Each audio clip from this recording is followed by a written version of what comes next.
তো প্রত্যেকটা কোষের মধ্যে আমরা দেখেছিলাম কোষ অঙ্গাণু যেগুলো থাকে তার মধ্যে ইউক্যারিওটিক বা প্রোক্যারিওটিকের দুটো কোষ অঙ্গাণু ছিল যাদের বাইরে কোনো পর্দা ছিল না, মানে মেমব্রেনলেস।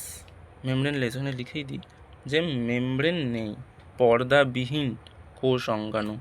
ঠিক আছে, পর্দাবিহীন কোষ অঙ্গাণু, সেটা হচ্ছে রাইবোজোম, আর একটা ছিল সেন্ট্রোজোম। রাইবোজোম সম্পর্কে বেসিক যেটা সবথেকে ইম্পর্ট্যান্ট কথা, যে রাইবোজোমকে বলা হচ্ছে প্রোটিন ফ্যাক্টরি। প্রোটিন ফ্যাক্টরি বলা হয় কেন? তার কারণ রাইবোজোম প্রোটিন তৈরিতে সাহায্য করে। এই রাইবোজোমই অ্যামাইনো অ্যাসিডগুলোকে যুক্ত করে করে প্রোটিন তৈরি করে।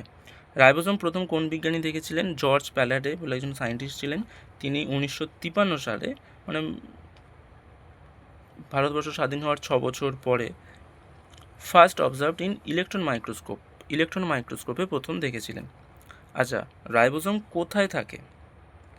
প্রোক্যারিওটিকে থাকে 70s রাইবোজোম, সাইটোপ্লাজমে পেয়ে গেছিলাম। আর ইউক্যারিওটিকের মধ্যে সাইটোপ্লাজমে যেটা থাকে সেটা 80s বা এন্ডোপ্লাজমিক রেটিকিউলামের গায়ে অ্যাটাচড থাকে, যাকে আমরা বলতাম রাফ এন্ডোপ্লাজমিক রেটিকিউলাম।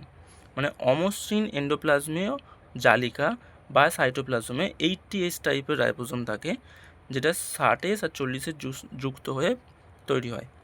আর প্রোক্যারিওটিকের যদি হতো 70s ছিল, কিন্তু ইউক্যারিওটিকের মধ্যে মাইটোকন্ড্রিয়া আর প্লাস্টিডের মধ্যেও রাইবোজোম থাকে, আগের ছবিতে দেখেছি, সেটাও 70s টাইপেরই হয়। আর একটা প্রশ্ন হয় যে কোন কোষ অঙ্গাণু প্রোক্যারিওটিকেও থাকে আবার ইউক্যারিওটিকেও থাকে? সেটাই হচ্ছে রাইবোজোম। অনলি সেল অর্গানেলি বাংলায় বললে হয় কোষ অঙ্গাণু, present in both type of cell. Both type মানে প্রোক্যারিওটিকেও থাকে আবার ইউক্যারিওটিকেও থাকে। নেক্সট হচ্ছে এই রাইবোজোম কী দিয়ে তৈরি হয়? রাইবোজোম বেসিক্যালি আরএনএ আর প্রোটিন দিয়ে তৈরি হয়, তাই জন্য রাইবোজোমকে রাইবো নিউক্লিয় প্রোটিন বলে, আরএনপি কণা বলা হয়। যদি প্রশ্ন হয় যে কোন কোষ অঙ্গাণুকে আরএনপি কণা বলা হয়, সেটাও হচ্ছে আমাদের রাইবোজোম। তাহলে এখান থেকে অনেকগুলো প্রশ্ন আছে। প্রোটিন ফ্যাক্টরি কাকে বলে? রাইবোজোম। কোন বিজ্ঞানী দেখেছিলেন? জর্জ প্যালাডে। প্রোক্যারিওটিকে কীরকম রাইবোজোম পাওয়া যায়? 70s। মাইটোকন্ড্রিয়া প্লাস্টিডে কেমন রাইবোজোম পাওয়া যায়? 70s। আচ্ছা, ইউক্যারিওটিকের সাইটোপ্লাজমে কেমন রাইবোজোম পাবো? 80s।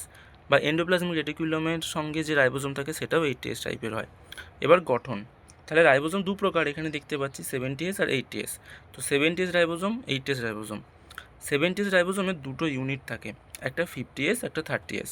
আর 80s যে রাইবোজোম তার দুটো ইউনিট থাকে, 60s আর 40s, 60 আর 40। এখন এই যে 50s আর 30s, এই 50s-এ যে আরআরএনএ থাকে, আমি এখানে বলেছি যে আরআরএনএর প্রোটিন দিয়ে রাইবোজোম তৈরি হয়। এখানে যে আরআরএনএ থাকে সেই আরআরএনএ কী 23s আর 5s। আর আমাদের যে ইউক্যারিওটিক, এই যে ইউক্যারিওটিকের cytoplasm attached with endoplasmic reticulum, মানে সাইটোপ্লাজমে যে রাইবোজোম থাকছে 80s, তার মধ্যে তিনটে আরআরএনএ থাকে, একটা হচ্ছে 28s, একটা হচ্ছে 5.8 আর একটা 5।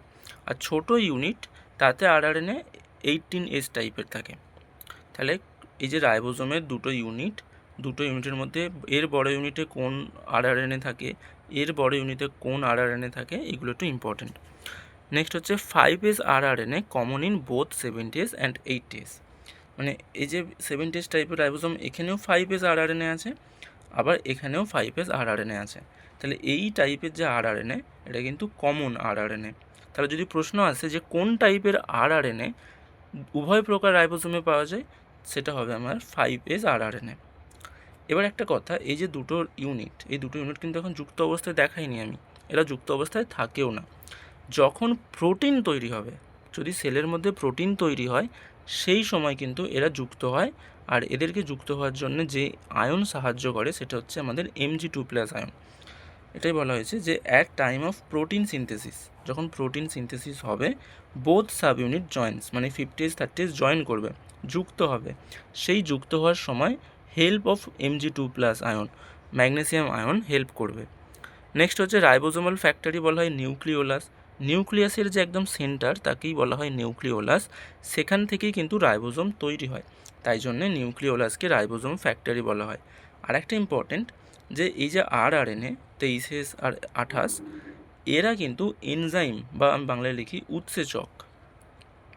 উৎসেচক হিসেবে কাজ করে।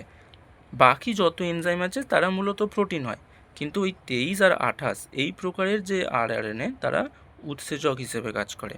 আচ্ছা, বারবার আমি বলছি 23S, এখানে 70S, 50S। এই এস মানে কি? এস হলো ভেদবার্গ ইউনিট, বানানটা হচ্ছে SVEDBERG, ভেদবার্গ ইউনিট। এটাকে সেডিমেন্টেশন কোএফিসিয়েন্ট বলা হয়। এর থেকে আমরা বুঝতে পারি যে ওইটা কতটা সাইজে বড় আর ডেনসিটি ওর কত বেশি।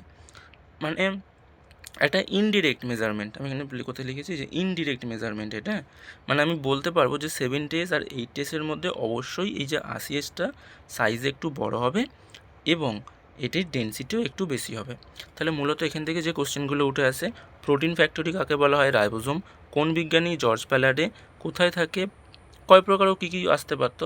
70S আর 80S হতো। 70S থাকে প্রোক্যারিওটিকে আর ইউক্যারিওটিকে থাকে 80S টাইপের। ইউক্যারিওটিকের মাইটোকন্ড্রিয়া প্লাস্টিডের মধ্যে আবার 70S টাইপ থাকে। কি দিয়ে তৈরি যদি হয়? আরএনপি কণা কেন বলে? 70S মধ্যে দুটোই সাব ইউনিটের নাম কি? আবার এই সাব ইউনিটগুলো কী দিয়ে তৈরি, কোন প্রকার আরএনএ দিয়ে তৈরি, সেগুলো এখানে আছে। তারপরে এই যে 80S দুটো সাব ইউনিট, 60S সাব ইউনিটের কোন কোন আরএনএ থাকে। এর মধ্যে ইম্পর্টেন্ট হচ্ছে কোন আরএনএ দুটোতেই থাকে। এই 5S আরএনএ দুই রাইবোজোমেই থাকে। আবার এই দুটো ইউনিট কখন যুক্ত হয়? প্রোটিন সিনথেসিস করার সময় যুক্ত হয়। যুক্ত হওয়ার সময় কোন আয়ন সাহায্য করে? ম্যাগনেসিয়াম আয়ন সাহায্য করে। তো এই রিলেটেড কয়েকটা কোশ্চেন, জাস্ট কিছু নেই। কোষের প্রোটিন ফ্যাক্টরি কোন অঙ্গাণু? সিম্পল উত্তর রাইবোজোম। নেক্সট হচ্ছে কোন কোষ অঙ্গাণু প্রোক্যারিওটিক ইউক্যারিওটিক উভয় কোষে অবস্থিত? এই রাইবোজোমই হবে। রাইবোজোম ফ্যাক্টরি হচ্ছে নিউক্লিওলাস। নিউক্লিওলাস। কোন বিজ্ঞানী রাইবোজোম প্রথম দেখেছিলেন? জর্জ প্যালাডে। জর্জ প্যালাডে দেখেছিলেন 1953-তে। 1953-তে, এই যে 1953। আচ্ছা, রাইবোজোম কয় প্রকার ও কী কী? রাইবোজোম মোস্টলি দু প্রকার, একটা হচ্ছে 70S আর একটা হচ্ছে 80S। 70S রাইবোজোম কোথায় থাকে? 70S রাইবোজোম এক তো থাকে প্রোক্যারিওটিকে থাকে, প্রথমত প্রোক্যারিওটিকে থাকে, দ্বিতীয়ত মাইটোকন্ড্রিয়াতে থাকে, প্লাস্টিডে থাকে। প্লাস্টিড আর মাইটোকন্ড্রিয়ার নিজস্ব কিন্তু আরএনএও থাকে, নিজস্ব ডিএনএও থাকে। নেক্সট হচ্ছে 80S রাইবোজোম কোথায় পাওয়া যায়? এটা হচ্ছে ইউক্যারিওটিকে পাওয়া যায় প্রথমত। ইউক্যারিওটিকের কোথায়? এক তো পাওয়া যায় সাইটোপ্লাজমে আর দ্বিতীয়ত পাওয়া যায় রাফ এন্ডোপ্লাজমিক রেটিকিউলাম। শর্ট ফর্মে লিখেছি RER, মানে রাফ এন্ডোপ্লাজমিক রেটিকিউলাম বা অমসৃণ এন্ডোপ্লাজমীয় জালিকা। 4 নম্বর প্রশ্ন, কোন আয়নের সাহায্যে দুটি সাব ইউনিট যুক্ত হয়? Mg2+ ion. কোন দুটি আরআরএনএ আছে যারা এনজাইম হিসেবে কাজ করে? সেটা হবে 23S আরআরএনএ আর একটা হচ্ছে 28S আরআরএনএ।